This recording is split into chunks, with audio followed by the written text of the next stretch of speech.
আসসালামু আলাইকুম। ওয়ালাইকুম আসসালাম। ভাই কেমন আছেন? আলহামদুলিল্লাহ ভাই, আপনি ভালো আছেন? আলহামদুলিল্লাহ ভাই ভালো আছি।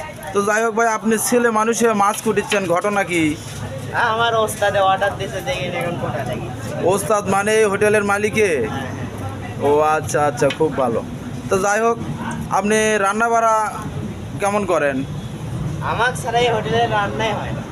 ওয়াও ওয়াও, খুব সুন্দর। আপনার কথা শুনে খুবই ভালো লাগলো, কারণ এই ধরনের স্মার্ট ছেলে এবং সুদর্শন ভালো ছেলে এর হাতের রান্না খেতে কার না ভালো লাগবে। এগুলো কি মাছ করতেছেন আপনি? এগুলো এই যে সরপুটি আছে।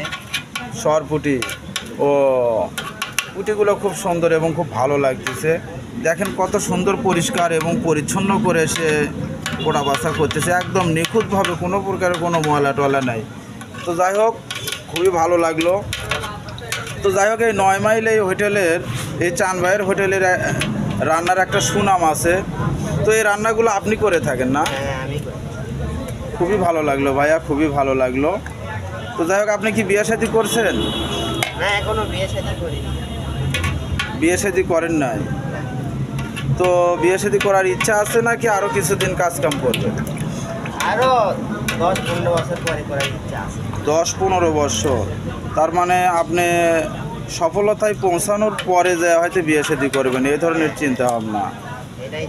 তো যাই হোক, এই ধরনের চিন্তা ভাবনা থাকা খুব ভালো, কারণ বিয়ের আগেই যদি একটা মানুষ জীবনের সফলতা অর্জন করতে পারে, তাহলে তার জন্য এটা খুব বেটার। কারণ বিয়ের পরে সাংসারিক জীবনে অনেক খরচ হয়, তখন ইনকাম একটু সমস্যা হয়। যাই হোক, খুব ভালো একটা চিন্তা ভাবনা করছেন।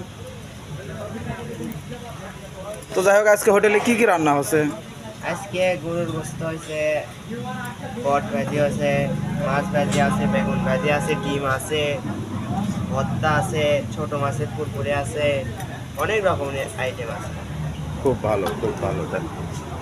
তো যাই হোক, আমি মাঝে মাঝে হোটেলে খাই, তো কিন্তু রান্নাটা খুব ভালো। কে রান্না করে আমার জানা ছিল না, কিন্তু হঠাৎ করে আজকে ভেতরে ঢোকার পর দেখতেছি যে আপনি রান্নাবাড়া করেন। যাই হোক, খুব ভালো, খুব পরিষ্কার এবং পরিচ্ছন্নতাভাবে কাজগুলো করতেছেন। খুবই ভালো, খুবই ভালো। তো ঠিক আছে ভাইয়া, আপনাকে অনেক অনেক ধন্যবাদ। আচ্ছা। ভালো থাকবেন, আল্লাহ হাফিজ। হ্যাঁ।